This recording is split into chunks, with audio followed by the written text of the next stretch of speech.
আমাদের তিনটি গল্প রয়েছে। The night train at Deuli. তাহলে 40 কে 40 উঠবে শিওর, কতদিন? Hello dear HS aspirants, third semester 2026। Already Bangla বিষয়ে একটা আলোচনার ভিডিও করা রয়েছে, ডেসক্রিপশন বক্সে লিংক দেওয়া রইল, অবশ্যই চেক করে নিও।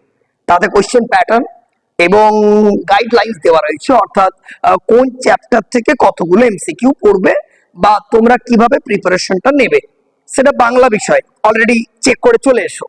আজকে আমরা হাজির হয়েছি সাবজেক্ট ইংলিশ, খুঁটিনাটি গাইডলাইন। কতগুলো প্রোজ আছে, কি কি প্রোজ আছে, কতগুলো পোয়েট্রি আছে, কতগুলো ড্রামা আছে, কোন কোন গ্রামার আসবে, আচ্ছা আনসিন প্যাসেজ, সে আনসিন প্যাসেজ থেকে কি ধরনের প্রশ্ন আসবে, টোটাল আজকের ভিডিওতে আলোচনা হবে। খাতা পেন নিয়ে বসো এবং প্রথম থেকে শেষ পর্যন্ত অর্থাৎ স্কিপ না করে ভিডিওটা দেখো। দেখবে ক্লাস শেষে তোমার কাছে একটা নোটস তো তৈরি হয়ে গেছে, ইনক্লুডিং গাইডলাইন্সটাও তোমার মনের মধ্যে অলরেডি সেভ হয়ে গেছে। ওকে, নতুন হয়ে থাকলে subscribe and hit the bell icon. Okay, let's start. প্রথমে আমাদের বলে রাখি 5টা ইউনিট রয়েছে। There are 5 units in our respective syllabus.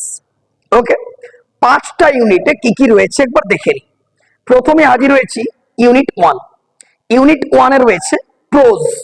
Pros মানে তোমরা অলরেডি জানো, গল্প। কটি গল্প রয়েছে গো? না, আমাদের 3টি গল্প রয়েছে। কি কি গল্পগুলো আলোচনা করা যাক। এক, the night train at Deoli, অর্থাৎ দেউলির নাইট ট্রেন। ঠিক আছে, কার লেখা গো? Ruskin Bond. এটা অলরেডি আলোচনা করে দেওয়া রয়েছে, ডেসক্রিপশন বক্সে লিংক দেওয়া রইল। এটা অবশ্যই তোমরা টেক্সটটা, গল্পটা পুরোটা আলোচনা রয়েছে, দেখে নিয়ে চলে আসো। 2 নাম্বার, স্ট্রং রুটস। কে লিখেছেন গো? না, APJ Abdul Kalam, the missile man of India and also the 11th of president of our independent India. আর 3 নাম্বার রয়েছে দ্য বেট। বেট অর্থাৎ চ্যালেঞ্জ, বাজি। কে লিখেছেন? Anton Chekhov. There are 3 proses in our syllabus. এই 3টে প্রোজকে যদি খুঁটিনাটি করে পড়তে পারি, এখান থেকে 10টা এমসিকিউ একদম ছক্কা। ঠিক আছে, তাহলে আশা করব ইউনিট 1 প্রোজ সেকশন একেবারে জলের মতো পরিষ্কার হয়ে গেল। 3টে প্রোজ পড়বো, 10 নাম্বার এমসিকিউ ছক্কা তুলবো। Out of 4 options you have to click 1। একটা তোমাকে ক্লিক করতে হবে এমসিকিউ। চলে আসছি আমরা ইউনিট 2। ইউনিট 2 রয়েছে ভার্স অর্থাৎ পোয়েট্রি, কবিতার সেকশন। এখান থেকে কটি কবিতা রয়েছে গো? না, মাত্র 2টো কবিতা রয়েছে, বাট 2টো কবিতায় কিন্তু খুব কংক্রিট, বলা বাহুল্য, স্ট্যান্ডার্ড। কি কি গো? এক, our casuarina tree, written by Toru Dutt. Number 2, Ulysses, written by Alfred Lord Tennyson. এই 2টো পোয়েট্রি খুব ভালো করে যদি খুঁটিনাটি বিশ্লেষণ করে পড়তে পারি, 10টা এমসিকিউ ছক্কা। অর্থাৎ ক্যাজুয়াল থেকে 5টা এমসিকিউ, ইউলিসিস থেকে 5টা এমসিকিউ। Got it? আশা করব ইউনিট 2টাও তোমরা বুঝতে পেরে গেলে। কোশ্চেন প্যাটার্ন কাম সিলেবাস। ওকে, এরপর ইউনিট 3 আসবো আমরা ড্রামা সেকশন। একটাই রয়েছে ওয়ান অ্যাক্ট প্লে, একাঙ্ক নাটক। কি নাটক গো? Riders to the sea, very very important, J M সিঞ্জের লেখা। এটা তোমার 4th সেমেও রয়েছে। 3rd সেমে আসবে এমসিকিউ আর 4th সেমে আসবে এলএকিউ। এই একটা ড্রামাই তোমাকে এইচএস এ পড়তে হবে। ঠিক আছে, বেশ। এই ড্রামাটা যদি খুব ভালো করে একদম চুলচেরা যদি বিশ্লেষণ করতে পারো, 5টা এমসিকিউ ছক্কা। ঠিক আছে, তাহলে ইউনিট 1 3টে প্রোজ, 10টা এমসিকিউ। ইউনিট 2 2টো ভার্স, 10টা MCQ. Unit 3 one act play, Riders to the C, 5টা এমসিকিউ।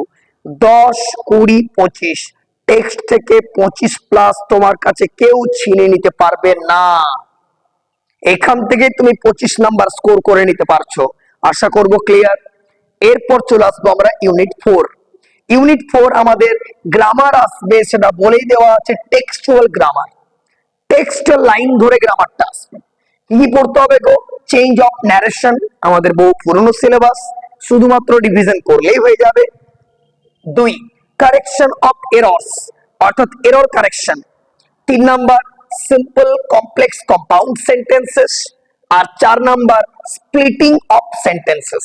অর্থাৎ splitting is the process that breaks a single sentence into two is called as splitting. এই 4টে গ্রামার টপিক যদি খুব ভালো করে প্রিপারেশন নিতে পারো, 5টা এমসিকিউ একদম বাজিমাত হয়ে যাবে। ব্যাপারটা বুঝতে পারছো? সরি। নেক্সট ইউনিট 5 কি রয়েছে গো? Unseen passage. এটা আমরা বহু ছোট থেকে করে আসছি। আনসিন প্যাসেজটা ভালো করে প্র্যাকটিস করলে 10 নাম্বার। আনসিন প্যাসেজ কিন্তু বলা বাহুল্য প্র্যাকটিস ফর পারফেকশন। এখানে কিন্তু কোন রকম কোন ফাঁকি বিদ্যা চলবে না। The more you will practice the more you will improve. যত প্র্যাকটিস করবে তত ইমপ্রুভমেন্ট বাড়বে। কি কি আছে? 10টা এমসিকিউ, 5টা এমসিকিউ আসবে গ্রামার এন্ড ভোকাবুলারি থেকে। কেমন প্রশ্ন আসবে? সাপোজ ধরে নাও তোমাকে একটা ওয়ার্ড বলছি, এমটি, বলে দিল দ্য পার্টিকুলার ওয়ার্ড এমটি এর একটা সিনোনিম কি হবে? প্যাসেজে দেওয়া আছে। ধরে নাও ব্র্যাকেট ওয়ার্ডটা দেওয়া আছে, বাস হয়ে গেল। এইরকম ভাবে 5টা প্রশ্ন আসবে গ্রামার এন্ড ভোকাবুলারি থেকে। আর 5টা এমসিকিউ আসবে আন্ডারস্ট্যান্ডিং ইন্টারফারেন্স থেকে। মানে আন্ডারস্ট্যান্ডিং মানে তুমি টেক্সটটা পড়ে কি বুঝেছো, সেখান থেকে 5টা এমসিকিউ, আর ওই টেক্সট থেকে 5টা প্রশ্ন আসবে গ্রামার এন্ড ভোকাবুলারি থেকে। আশা করব ক্লিয়ার হয়ে গেল। তাহলে এখানে 25 পেয়ে গেছো, এখানে 10 এর 5 15, তাহলে 25 5 একদম 15 কত হয়ে গেল? 40। তাহলে 40 কে 40 উঠবে, শিওর কথা দিলাম। ওকে, তাহলে আশা করব সিলেবাস, কোশ্চেন প্যাটার্ন সবটা বুঝতে পেরেছো। এরপর যারা চাইছো একাডেমিতে অনলাইন ক্লাস করবে, অতি অবশ্যই স্ক্রিনে যে নাম্বার উঠছে যোগাযোগ করতে একেবারে ভুলো না। এই জাস্ট তোমাদের সিলেবাসটা হয়েছে, এরপর আমরা 1 বাই 1 কোর্সটা কমপ্লিট করার দিকে ফরওয়ার্ড হয়ে যাব। Wish you all the very best. দেখা হচ্ছে নেক্সট ক্লাসে। নতুন হয়ে থাকলে subscribe and hit the bell icon. Tata.